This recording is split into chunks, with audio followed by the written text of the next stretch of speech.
ದೇವರು ಪ್ರೀತಿಸುವ ಪ್ರೀತಿಯ ಬಿಗ್ ಜೆ ಟಿವಿ ಪ್ರಿಯ ವೀಕ್ಷಕರಿಗೆ ನಮ್ಮ ಕರ್ತನಾದ ಯೇಸು ಕ್ರಿಸ್ತನ ಹೆಸರಿನಲ್ಲಿ ನಿಮ್ಮನ್ನು ವಂದಿಸಿ ಸ್ವಾಗತ ಬಯಸುತ್ತಿದ್ದೇವೆ. ಬನ್ನಿರಿ, ಇಂದು ನಾವು ದೇವರ ವಾಕ್ಯವನ್ನು ಅಧ್ಯಯನ ಮಾಡಿಕೊಳ್ಳೋಣ. ಇಂದಿನ ನಮ್ಮ ಅಧ್ಯಯನ ಕೀರ್ತನೆಗಳು, ದ ಬುಕ್ ಆಫ್ ಸಾಮ್ಸ್ 124, ಸಾಮ್ 124. ಈ ಕೀರ್ತನೆ ಇದು 129ನೇ ಕೀರ್ತನೆಗೆ ಹೋಲುವಂಥದ್ದಾಗಿದೆ ಮತ್ತು ನೆಹೆಮೀಯನ ಗ್ರಂಥ 4ನೇ ಅಧ್ಯಾಯ 7ರಿಂದ 23 ವಚನಗಳವರೆಗೆ ಇರುವಂಥ ವಾಕ್ಯ ಭಾಗವನ್ನು ಹೋಲುವಂಥದ್ದಾಗಿದೆ. ಅಲ್ಲಿ ಕೂಡ ಸನ್ಬಲ್ಲಟ್, ಟೋಬಿಯಾ ಎಂಬಂಥ ಇಬ್ಬರು ವೈರಿಗಳು. ಹೌದು, ಆಶ್ಚರ್ಯ. ಯಾಕಂತೇಳಿದ್ರೆ ಸನ್ಬಲ್ಲಟ್ ಅಂತೇಳಿದರೆ ಮುಳ್ಳಿನ ಪೊದೆ ಅಂತ ಅರ್ಥ. ಟೋಬಿಯಾ ಅಂತೇಳಿದರೆ ಯೆಹೋವನ ಒಳ್ಳೆತನ. ವೈರಿಗಳು ಎರಡು ರೀತಿಯಿಂದ ನಮ್ಗೆ ಬರ್ತಾರೆ. ಮುಳ್ಳಿನ ಪೊದೆಯಂತೆ ಯಾವಾಗ ನೋಡಿದರೂ ಚುಚ್ಚುತ್ತಾ ಇರುವಂಥ ವೈರಿಗಳು. ಇನ್ನೊಬ್ಬ ವೈರಿ ಭಾಳ ವಂಚಕ ವೈರಿ. ಯೆಹೋವನು ಒಳ್ಳೆಯವನು, ದೇವರು ಒಳ್ಳೆಯವನು ಅಂತ ಹೇಳಿಕೊಂಡು, ಅಂದರೆ ಟೋಬಿಯಾ ಅಂದರೆ ಹೆಸರಿನ ಅರ್ಥ ಅದೇ. ಯೆಹೋವನು ಒಳ್ಳೆಯವನಂತ ಒಳ್ಳೆಯ ಹೆಸರಿದೆ, ಆದರೆ ವೈರಿ. ಆ ರೀತಿಯಾಗಿ ಕೂಡ ಬಂದ ಮೇಲೆ ನೆಹೆಮೀಯನು ವಿರೋಧಿಗಳ ಮೇಲೆ ಜಯವನ್ನು ಸಾಧಿಸುವಂಥವನಾಗ್ತಾನೆ. ಅವನು ಭಯಪಡೋದಿಲ್ಲ, ದೇವರ ಮೇಲೆ ಕೇಂದ್ರಗೊಂಡಿದ್ದಾನೆ ಮತ್ತು ಪ್ರಿಯರಿಗಾಗಿ ಹೋರಾಡ್ತಾನೆ. ಅಂದರೆ ಯೆರೂಸಲೇಮಿಗಾಗಿ, ದೇವಾಲಯಕ್ಕಾಗಿ, ದೇವರಿಗಾಗಿ, ದೇವರ ನಗರ ಗೋಡೆ ಕಟ್ಟುವುದಕ್ಕಾಗಿ. ಸರಿ, ಆ ಒಂದು ಹಿನ್ನೆಲೆಯಿಂದ ಬರೆದಂಥ ಕೀರ್ತನೆ 124ನೇ ಕೀರ್ತನೆ. ಇದನ್ನು ನಮ್ಮ ದಾವಿದನು ಬರೆದದ್ದು. ದಾವಿದನು ಅಂಥೇಳಿದರೆ ಆ ಹೆಸರಿನ ಅರ್ಥ ಪ್ರಿಯನಾಗಿರುವ ವ್ಯಕ್ತಿ. ಹೌದು, ದೇವರಿಗೆ ಕೂಡ ಅವನು ಪ್ರಿಯನಾಗಿದ್ದನು. ಯಾಕಂದರೆ ಅಪೊಸ್ತಲ ಕೃತ್ಯ 13ನೇ ಅಧ್ಯಾಯ 22ನೇ ವಚನದಲ್ಲಿ ನಾವು ನೋಡುವುದಾದರೆ, ಬಹುಶಃ ಅದನ್ನು ನೋಡಿದರೆ ಒಳ್ಳೆಯದೇನೋ. ಅಪೊಸ್ತಲ ಕೃತ್ಯ 13ನೇ ಅಧ್ಯಾಯದಲ್ಲಿ ಈ ದಾವಿದನ ಬಗ್ಗೆ ದೇವರು ಕೊಟ್ಟಂಥ ಸಾಕ್ಷಿ ಹಳೆ ಒಡಂಬಡಿಕೆಯಲ್ಲಿ ಇಲ್ಲ, ಆದರೆ ಹೊಸ ಒಡಂಬಡಿಕೆಯಲ್ಲಿ ಈ ಸಾಕ್ಷಿ ಇದೆ. ಆದರೂ ಕೂಡ ದೇವರ ಸಾಕ್ಷಿ ಏನಿದೆ ಅಂತ ಹೇಳ್ಬಿಟ್ಟು ನೋಡೋಣ ಬನ್ನಿರಿ. ಅಪೊಸ್ತಲ ಕೃತ್ಯ 13:22. ಆಮೇಲೆ ದೇವರು ಸೌಲನನ್ನು ತೆಗೆದುಹಾಕಿ ದಾವೀದನನ್ನು ಅವರ ಮೇಲೆ ಅರಸನನ್ನಾಗಿ ಮಾಡಿಬಿಟ್ಟು, ದೇವರು ಕೊಟ್ಟ ಸಾಕ್ಷಿಯನ್ನು ಕೇಳಿಸ್ಕೊಳ್ರಿ, ಇಷಯನ ಮಗನಾದ ದಾವೀದನು ನನಗೆ ಸಿಕ್ಕಿದನು. ಯೆಹೆಜ್ಕೇಲ್ ಗ್ರಂಥದಲ್ಲಿ ದೇವರು ಒಬ್ಬ ಮನುಷ್ಯನನ್ನು ನಾನು ಹುಡುಕಲು ಅವನು ಸಿಕ್ಕಲಿಲ್ಲ ಎಂಬುದಾಗಿ ದೇವರು ವಿಷಾದಕರವಾಗಿ ಹೇಳುವಂಥ ಮಾತನ್ನು ನಾವು ನೋಡ್ತೇವೆ. ಆದರೆ ಇಲ್ಲಿ ನನಗೆ ಸಿಕ್ಕಿದನು, ಅವನು ನನಗೆ ಒಪ್ಪುವ ಮನುಷ್ಯನು, ಅವನು ನನ್ನ ಇಷ್ಟವನ್ನೆಲ್ಲ ನೆರವೇರಿಸುವನು ಎಂಬುದಾಗಿ ಅವನ ವಿಷಯದಲ್ಲಿ ಸಾಕ್ಷಿ ಹೇಳಿದನು. ದೇವರು ಸಾಕ್ಷಿ ಕೊಟ್ಟನಂತೆ. ನಾನು ಕೆಲವು ಸಾರಿ ಈ ರೀತಿಯಾಗಿ ಹೇಳ್ತಿರ್ತೀನಿ. ಅದೇನಂತ ಹೇಳಿದ್ರೆ, ನಾವು ದೇವರಿಗೆ ಸಾಕ್ಷಿ ಕೊಡೋದು LKG ಅನುಭವ, ದೇವರು ನಮ್ಮ ಬಗ್ಗೆ ಸಾಕ್ಷಿ ಕೊಡುವುದು PhD ಅನುಭವ. ಸರಿ, ಕೀರ್ತನೆ 124ನೇ ಅಧ್ಯಾಯ 1ನೇ ವಚನಕ್ಕೆ ಹೋಗೋಣ. ಇಷ್ಟು ದೊಡ್ಡ ಹಿನ್ನೆಲೆಯೊಂದಿಗೆ. ಯಾಕೆ ಅಷ್ಟು ದೊಡ್ಡ ಹಿನ್ನೆಲೆ ಅಂದರೆ ಇದು ಚಿಕ್ಕ ಕೀರ್ತನೆ, ಆದ ಕಾರಣ ದೊಡ್ಡ ಹಿನ್ನೆಲೆ. ಸಾಮ್ 124 ಕೀರ್ತನೆ 124 1ನೇ ವಚನ, ವರ್ಸ್ 1. ಯೆಹೋವನು ಅಂದರೆ ಸದಾ ಇರುವಾತನೇ ಆಗಿರುವವನು, ಯೆಹೋವನು ನಮಗಿಲ್ಲದಿದ್ದರೆ ನಮ್ಮ ಗತಿ ಏನಾಗುತ್ತಿತ್ತೆಂದು ಇಸ್ರಾಯೇಲರೇ ಹೇಳಲಿ, ದೇವಜನರೇ ಹೇಳಲಿ, ವಿಶ್ವಾಸಿಗಳೇ ಹೇಳಲಿ. ಹೌದು, ಆಶ್ಚರ್ಯ. ಯಾಕಂತೇಳಿದರೆ ಈ ಪದ ಯೆಹೋವನು ಮೊದಲನೇ ವಚನ, ಯೆಹೋವನು ಎರಡನೇ ವಚನ, ಯೆಹೋವನು ಆರನೇ ವಚನ, ಎಂಟನೇ ವಚನ ಯೆಹೋವನು. 8 ವಚನಗಳಿರುವಂಥ ಈ ಚಿಕ್ಕ ಕೀರ್ತನೆಯಲ್ಲಿ 4 ಬಾರಿ ಯೆಹೋವನು ಯೆಹೋವನು ಎಂಬುದಾಗಿ ಬರುವುದರಿಂದ ಮತ್ತೊಂದು ಆವೃತ್ತಿ ಆ ಹೆಸರಿನ ಅರ್ಥ ನಾವು ನೋಡುವಂಥದ್ದು ಒಳ್ಳೆಯದು. ಅದು ಏನಂತ ಹೇಳಿದರೆ, ಇರುವಾತನೇ ಆಗಿದ್ದೇನೆ ಎಂಬುದು ಆ ಹೆಸರಿನ ಅರ್ಥ. ಇನ್ನೊಂದು ಅರ್ಥ ಏನಂದರೆ, ಎಂಥವನಾಗಿರುವೆನೋ ಅಂಥವನಾಗಿರುವೆನು. ವಾವ್! ಎಂಥವನಾಗಿರುವೆನೋ ಅಂಥವನಾಗಿರುವೆನು. ದೇವರು ಎಂಥವನಾಗಿರುವನು ಎಂಬುದಾಗಿ ನಾವು ತಿಳ್ಕೊಳ್ಬೇಕಾದರೆ ಇನ್ನೊಂದು ವಚನ ನಾವು ನೋಡಿಬಿಡೋಣ. ಯಾಕಂತೇಳಿದರೆ ಆ ವಾಕ್ಯ ಕೂಡ ನನಗೆ ನೆನಪಿಗೆ ಬರುತ್ತಿದೆ. ಯಾಕಂತೇಳಿದರೆ ಈ ಒಂದು ಅಧ್ಯಯನಕ್ಕೆ ಸಂಬಂಧಪಟ್ಟಂಥ ವಾಕ್ಯ ಅದು. ಎಲ್ಲಿದೆ, ಏನದು ವಾಕ್ಯ ನೋಡೋಣ ಬನ್ನಿರಿ. ವಿಮೋಚನಕಾಂಡ 34ನೇ ಅಧ್ಯಾಯ. ಎಂಥವನಾಗಿರುವೆನು ಅಂಥವನಾಗಿರುವೆನು. ಸರಿ, ಎಂಥವನಾಗಿರುವನು, ಎಂಥವನಾಗಿದ್ದಾನೆ ದೇವರು. ವಿಮೋಚನಕಾಂಡ 34 6ನೇ ವಚನ ಏನಂತಿದೆ, ಯೆಹೋವ ಕನಿಕರವು, ದಯೆಯು, ದೀರ್ಘಶಾಂತನು, ಪ್ರೀತಿಯು, ನಂಬಿಕೆಯು ಇದ್ದು 1000 ತಲೆಗಳವರೆಗೂ ದಯೆ ತೋರಿಸುವವನು. ವಾವ್! ಎಂಥವನಾಗಿರುವೆನು ಅಂಥವನಾಗಿರುವೆನು. 1000 ತಲೆಗಳವರೆಗೂ ದಯೆ ತೋರಿಸುವವನು, ದೋಷಾಪರಾಧ ಪಾಪಗಳನ್ನು ಕ್ಷಮಿಸುವವನು. ವಾವ್! ದೋಷ, ಅಪರಾಧ, ಪಾಪಗಳನ್ನು ಕ್ಷಮಿಸುವವನು ಆಗಿದ್ದು, ಅದೇ ಸಂದರ್ಭದಲ್ಲಿ ತಪ್ಪು ಮಾಡಿದರೆ ಶಿಕ್ಷಿಸದೆ ಬಿಡೋದಿಲ್ಲ. ಯಾಕಂದ್ರೆ ದೇವರು ನ್ಯಾಯಾಧಿಪತಿ. ಎಂಥವನಾಗಿರುವೆನು ಅಂಥವನಾಗಿರುವೆನು. ಯಾವಾಗ? ಯಾವಾಗಲೂ. ಸರಿ, ಯೆಹೋವನು ನಮಗಿಲ್ಲದಿದ್ದರೆ, ಅಂಥ ದೇವರು ನಮಗಿಲ್ಲದಿದ್ದರೆ ದಾವೀದನು ಹೇಳ್ತಾನೆ, ಏನಾಗ್ತೈತೆ? ಏನು ಗತಿ ನಮ್ಮದು? ಏನಾಗ್ತಿತ್ತು ನಮ್ಮ ಜೀವನ? ಏನಾಗ್ತಿತ್ತು ನಮ್ಮ ಸೇವೆ? ಏನಾಗ್ತಿತ್ತು ನಮ್ಮ ಕುಟುಂಬ? ಏನಾಗ್ತಿತ್ತು ನಮ್ಮ ಕೆಲಸ, ನಮ್ಮ ಭವಿಷ್ಯ, ನಮ್ಮ ಜೀವನ, ನಮ್ಮ ಗತಕಾಲ, ನಮ್ಮ ವರ್ತಮಾನ ಕಾಲ ಏನಾಗ್ತಿತ್ತು? ಮತ್ತು ಕೀರ್ತನೆ 124 2ನೇ ವಚನದಲ್ಲಿ ಕೂಡ ಯೆಹೋವನು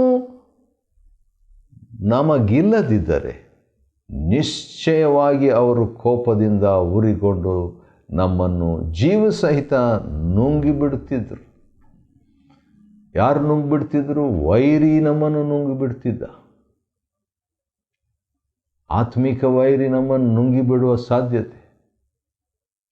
ನಮ್ಮ ಆಂತರಿಕ ವೈರಿ ಅಂದರೆ ನಮ್ಮ ದ್ವೇಷ ನಮ್ಮನ್ನು ನುಂಗಿಬಿಡುವ ಸಾಧ್ಯತೆ. ನಮ್ಮ ಹೊಟ್ಟೆ ಕಿಚ್ಚು, ಗರ್ವ, ಕೋಪ, ಇವೆಲ್ಲವೂ, ಕಾಮಾಬಿಲ್ಲೆ ಆಶೆ, ಚಿಂತೆ ನಮ್ಮನ್ನು ನುಂಗಿಬಿಡುವ ಸಾಧ್ಯತೆ. ಆದರೆ ದೇವರು ನಮಗೆ ಇದ್ದಾನೆ. ಆತ ನಮಗಿಲ್ಲದಿದ್ದರೆ, ದೇವರು ನಮಗಿಲ್ಲದಿದ್ದರೆ 2 ಸಾರಿ ಬರ್ತದೆ, ನಮ್ಮ ಗತಿ ಏನಾಗ್ತಿತ್ತು? ಇದನ್ನು ನೋಡುವಾಗ ನನಗೊಂದು ವಾಕ್ಯ ನೆನಪಿಗೆ ಬರ್ತಿದೆ. ನಮ್ಮ ಕರ್ತನಾದ ಯೇಸು ಕ್ರಿಸ್ತನು ತಾನೇ ಹೇಳಿದಂಥ ಒಂದು ವಾಕ್ಯ. ಅದು ಯೋಹಾನನು ಬರೆದ ಸುವಾರ್ತೆಯಲ್ಲಿರುವಂಥ ಒಂದು ವಾಕ್ಯ. ಏನಿದೆ ಅಂತ ಹೇಳ್ಬಿಟ್ಟು ನೋಡೋಣ ಬನ್ನಿರಿ. ಈ ಒಂದು ವಿಷಯಕ್ಕೆ ಅದು ಅನ್ವಯ. ಯೋಹಾನ 15 ಮತ್ತು 5ನೇ ವಚನದ ಕೊನೆ ಭಾಗದಲ್ಲಿ ಈ ರೀತಿಯಾಗಿದೆ. ನಮ್ಮ ಕರ್ತನಾದ ಯೇಸು ತಾನೇ ಹೇಳಿದ ಮಾತು ಕೇಳಿಸ್ಕೊಳ್ಳಿ. ನೀವು ನನ್ನ ಬಿಟ್ಟು ಏನೂ ಮಾಡಲಾರಿರಿ. ಹೌದು, ನಮ್ಮ ಕರ್ತನಾದ ಯೇಸುವನ್ನು ಬಿಟ್ಟು ನಾವು ಏನೂ ಮಾಡಲಾರಿ. ಈ ರಹಸ್ಯವನ್ನು ತಿಳ್ಕೊಂಡಂಥ ಪೌಲನು ಹೇಳಿದಂಥ ಮಾತನ್ನು ಕೂಡ ನಾವು ಕೇಳಿಸ್ಕೊಡೋದು ಒಳ್ಳೆಯದು. ಆ ಒಂದು ಮಾತು ಕೂಡ ನನಗೆ ನೆನಪಿಗೆ ಬರುತ್ತಿದೆ. ಫಿಲಿಪಿಯವರಿಗೆ ಬರೆದ ಪತ್ರಿಕೆ 4ನೇ ಅಧ್ಯಾಯದ 13ನೇ ವಚನದಲ್ಲಿ, ನನ್ನನ್ನು ಬಲಪಡಿಸುವ ಆತನಲ್ಲಿದ್ದುಕೊಂಡು, ಪೌಲನು ಹೇಳೋದು, ನನ್ನನ್ನು ಬಲಪಡಿಸುವ ಆತನಲ್ಲಿದ್ದುಕೊಂಡು ಎಲ್ಲಕ್ಕೂ ಶಕ್ತನಾಗಿದ್ದೇನೆ, ಎಲ್ಲ ಮಾಡಲಿಕ್ಕೆ ಶಕ್ತನಾಗಿದ್ದೇನೆ. ವಾವ್! ಹೌದು, ಇದು ಒಂದು ಗುಟ್ಟು. ಯಾವ ಹಿನ್ನೆಲೆ ಅಂತ ಹೇಳ್ಬಿಟ್ಟು ನೋಡುವಾಗ ಕೊರತೆ, ಸಮೃದ್ಧಿ ಇವೆಲ್ಲ ಇರುವಂಥ ವೇಳೆಯಲ್ಲಿ ದೇವರ ಒಂದು ಬಲ ನಮಗೆ ಅಗತ್ಯ. ದೇವರು ನಮಗಿಲ್ಲದಿದ್ದರೆ ಅಂತ ಹೇಳ್ಬಿಟ್ಟು ನೋಡುವಾಗ ಕೀರ್ತನೆ 127:1 ನೆನಪಿಗೆ ಬಂದಿದೆ. ಯೆಹೋವನು ಮನೆ ಕಟ್ಟದಿದ್ದರೆ, ದೇವರು ಕಾಯದಿದ್ದರೆ, ದೇವರು ನಮಗಿಲ್ಲದಿದ್ದರೆ ನಮ್ಮ ಗತಿ ಏನಾಗ್ತಿತ್ತು. ಆದರೆ ದೇವರು ನಮಗೆ ಸ್ತೋತ್ರವಾಗಲಿ, ದೇವರು ನಮಗಿದ್ದಾನೆ. ದೇವರು ನಮಗಿದ್ದಾನೆ ಅಂತ ಹೇಳಿದ ತಕ್ಷಣ ನನಗೆ ಇನ್ನೊಂದು ವಾಕ್ಯ ನೆನಪಿಗೆ ಬರ್ತಾ ಇದೆ. ರೋಮ 8ನೇ ಅಧ್ಯಾಯದಲ್ಲಿರುವಂಥ ವಾಕ್ಯ. ಅದು ಹೇಗಿದೆ ನೋಡ್ಕೊಳ್ಳೋಣ ಬನ್ನಿರಿ. ರೋಮ ಪತ್ರಿಕೆ 8ನೇ ಅಧ್ಯಾಯದಲ್ಲಿ ಇರುವಂಥ ಒಂದು ವಾಕ್ಯ 31ನೇ ವಚನ. Romans chapter 8:31. ಹಾಗಾದರೆ ಈ ವಿಷಯಗಳಲ್ಲಿ ನಾವು ಏನು ಹೇಳೋಣ? ದೇವರು ನಮ್ಮ ಕಡೆ ಇದ್ದರೆ ನಮ್ಮನ್ನು ಎದುರಿಸುವವರು ಯಾರು? ಉತ್ತರ, ಯಾರೂ ಇಲ್ಲ. ಸರಿ, ಹಾಗೆ ಮುಂದೆ ಓದುವಾಗ 3-4 ವಚನದಲ್ಲಿ ನಿಶ್ಚಯವಾಗಿ ಏನೇನು ಅನಾಹುತ ಆಗ್ತಿತ್ತು ದೇವರು ಇಲ್ಲದಿದ್ದರೆ ಅಂತ ಹೇಳ್ಬಿಟ್ಟು ಕೆಲವು ವಿಷಯಗಳನ್ನು ಹೇಳಿಬಿಟ್ಟು ಅನಂತರ 6ನೇ ವಚನದಲ್ಲಿ ಸಬ್ಜೆಕ್ಟ್ ಚೇಂಜ್ ಆಗ್ತದೆ. ದಾವಿದನ ಒಂದು ಸ್ವರ, ದಾವಿದನ ಒಂದು ಫೋಕಸ್, ಕೇಂದ್ರ, ದಾವಿದನ ಒಂದು ಶೈಲಿ ಬದಲಾಗ್ತದೆ. ಅದೇನಂತ ಹೇಳಿದ್ರೆ, ಯೆಹೋವನಿಗೆ ಕೊಂಡಾಟವಾಗಲಿ. ದೇವರು ನಮಗೆ ಇಲ್ಲದಿದ್ದರೆ ನಮ್ಮ ಗತಿ ಏನಾಗ್ತಿತ್ತು. ಆದರೆ ದೇವರು ನಮಗಿದ್ದಾನೆ, ಆದ ಕಾರಣ ದೇವರನ್ನು ಕೊಂಡಾಡೋಣ, ದೇವ್ರ ಸ್ತೋತ್ರ ಮಾಡೋಣ, ದೇವ್ರ ಕೃತಜ್ಞತೆಯನ್ನು ಸಲ್ಲಿಸೋಣ. ಯಾಕಂದರೆ ನಮ್ಮ ಪರವಾಗಿ ದೇವರಿದ್ದಾನೆ. God is for us. ಎಂಥ ಭರವಸೆ, ಎಂಥ ಭರವಸೆ! ಹೌದು, ಇದನ್ನು ನಾನು ಯೋಚಿಸುವಾಗ ಕೆಲವು ಸಾರಿ ನನ್ನ ಒಂದು ಹೋರಾಟ ಏನಂತ ಹೇಳಿದರೆ, ಕೆಲವು ಸಾರಿ ನಾನು ದೇವರಿಗೆ ತಕ್ಕ ಮಟ್ಟಿಗೆ ಇಲ್ಲ ಎಂಬಂಥ ಯೋಚನೆ ಯಾವಾಗಲೂ ನನಗೆ ಬರ್ತಾ ಇರ್ತದೆ. ನಾನು ದೇವರ ಒಂದು ಮಟ್ಟಕ್ಕೆ, ಸ್ಟ್ಯಾಂಡರ್ಡ್ಗೆ ನಾನು ಬರ್ತಾ ಇಲ್ಲಲ್ಲ ಎಂಬಂಥ ಒಂದು ಹೋರಾಟ ಯಾವಾಗಲೂ ಇದೆ. ಆದರೆ ಆಶ್ಚರ್ಯ, ನನಗೆ 4 ಸುವಾರ್ತೆ ಪ್ಲಸ್ ಅಪೊಸ್ತಲ ಕೃತ್ಯ ನೋಡುವಾಗ ಭಾಳ ಖುಷಿ ಆಗ್ತದೆ. ಯಾಕಂತ ಹೇಳಿದ್ರೆ, ಮತ್ತಾಯ 28ನೇ ಅಧ್ಯಾಯ ನಾವು ನೋಡುವಾಗ ಯೇಸು ಕರ್ತನನ್ನು ನೋಡಿದ ಶಿಷ್ಯರು, 11 ಶಿಷ್ಯರಲ್ಲಿ ಕೆಲವರು ಸಂದೇಹಪಟ್ಟರಂತೆ. ಸಂದೇಹಪಟ್ಟರು ಕೂಡ ಯೇಸು ಕರ್ತನ ಅವರಿಗೆ ಹೋಗಿ ಶಿಷ್ಯರನ್ನಾಗಿ ಮಾಡ್ರಿ. ಅದು ಸಂದೇಹ ಇಟ್ಕೊಂಡ. ದೇವರು ಒಳ್ಳೆಯವನು. ಮಾರ್ಕ 16ನಲ್ಲಿ ನೋಡುವಾಗ ಕೂಡ ಯೇಸು ಕರ್ತನು ಕಾಣಿಸಿಕೊಂಡಾಗ ಶಿಷ್ಯರಲ್ಲಿ ಮಾರ್ಕ 16, ಲೂಕ 24, ಯೋಹಾನ 21, ಅಪೊಸ್ತಲ ಕೃತ್ಯ 1ನೇ ಅಧ್ಯಾಯ ಇವೆಲ್ಲದರಲ್ಲಿ ನೋಡುವಾಗ ಶಿಷ್ಯರಿಗೆ ಏನೋ ಒಂದು ಕೊರತೆ ಇತ್ತು. ಕೊರತೆ ಇದ್ದರೂ ಯೇಸು ಕ್ರಿಸ್ತನು, ನಮ್ಮ ಕರ್ತನಾದ ಯೇಸು ಕ್ರಿಸ್ತನ, ಆತನ ನಾಮಕ್ಕೆ ಸ್ತೋತ್ರವಾಗಲಿ, ಆತನು ಬೈಲಿಲ್ಲ. ಹೌದು, ತಿದ್ದಿದನು, ಗದರಿಸಲಿಲ್ಲ. ಹೌದು, ತಿದ್ದಿದನು, ಹೀನೈಸಲಿಲ್ಲ, ಸೇರಿಸಿಕೊಂಡು. ಸೇವೆ ಕೊಡಲ್ಲ ಅಂತ ಹೇಳಿಲ್ಲ, ಕೊಟ್ಟನು, ಕಳಿಸಿದನು. ಅವರ ಜೊತೆಗೆ ಇದ್ದಾನೆ. ಅವರ ಬಲಹೀನತೆಯ ಜೊತೆಯಲ್ಲಿಯೇ ನಮ್ಮ ಕರ್ತನ ಪೂರ್ಣ ಸಾಧಕ. ಅವರು ಸೇವೆ ಮಾಡ್ತಾ ಇದ್ದಾಗ ಅವರ ಸೇವೆಯಲ್ಲಿ ಬಲಹೀನತೆ ಕೂಡ ಕಡಿಮೆಯಾಗಿ ದೇವರಿಗೆ ಮಹಿಮೆಯನ್ನು ತರುವಂಥ ರೀತಿಯಲ್ಲಿ ಆಯ್ತು. ದೇವರು ದೊಡ್ಡವನು. ಆದ ಕಾರಣ ಯೆಹೋವನಿಗೆ ಕೊಂಡಾಟವಾಗಲಿ. ಆತ ನಮ್ಮನ್ನು ಮತ್ತೆ ವೈರಿ ಕಡೆ ಸ್ವಲ್ಪ ಯೋಚನೆ ಮಾಡಿ 8ನೇ ವಚನ ನಾವು ನೋಡ್ತೇವೆ. ಅದರಲ್ಲಿ ಏನಂತ ಹೇಳಿದರೆ, ಭೂಮಿ ಆಕಾಶಗಳನ್ನು ಉಂಟು ಮಾಡಿದ ಯೆಹೋವನ ನಾಮದಲ್ಲಿ ನಮಗೆ ರಕ್ಷಣೆ ಆಗೋದು. ವಾವ್! ರಕ್ಷಣೆ ಅಂತ ಹೇಳಿದರೆ ಕ್ರಿಸ್ತನ ಚಿತ್ರ. ಯಾವ ರೀತಿಯಾಗಿ ಕೀರ್ತನೆ 123 ಕಟಾಕ್ಷ ಅಂದರೆ ಕ್ರಿಸ್ತನಿಗೆ ಸಾಂಕೇತಿಕವಾದಂಥದ್ದು ಕಟಾಕ್ಷ. ಖಾನಾನ್ ಎಂಬ ಮೆಚ್ಚುಗೆ, ಕೃಪೆ, ಕರುಣೆ, ದಯೆ. ಅದೇ ರೀತಿಯಾಗಿ ಇಲ್ಲಿ ಕೂಡ ರಕ್ಷಣೆ ಎಂಬುದಾಗಿ ನೋಡುವಾಗ ಅದು ಹೇಗೆ? ಯೆಹೋವನ ನಾಮದಲ್ಲಿ, ದೇವರ ನಾಮದಲ್ಲಿ. ಒಂದು ಆಶ್ಚರ್ಯ ನನಗೆ ಇವತ್ತೇ ಸ್ವಲ್ಪ ಗೊತ್ತಾಯಿತು. ಅದೇನಂತ ಹೇಳಿದ್ರೆ, ದಾವಿದ ಗೊಲ್ಯಾತ ಇವರಿಬ್ಬರು ಒಬ್ಬರನ್ನೊಬ್ಬರು ಮುಖಾಮುಖಿಯಾಗಿ ಸಂಧಿಸ್ತಾರಲ್ಲ, ಆಗ ಏನಾಗ್ತದೆ ಅಂಥೇಳಿ ನೋಡುವಾಗ 1ನೇ ಸಮುವೇಲ 15ನೇ ಅಧ್ಯಾಯ 43 ಮತ್ತು 45 ವಚನದಲ್ಲಿ ನಡೆದಂಥ ಒಂದು ಘಟನೆ.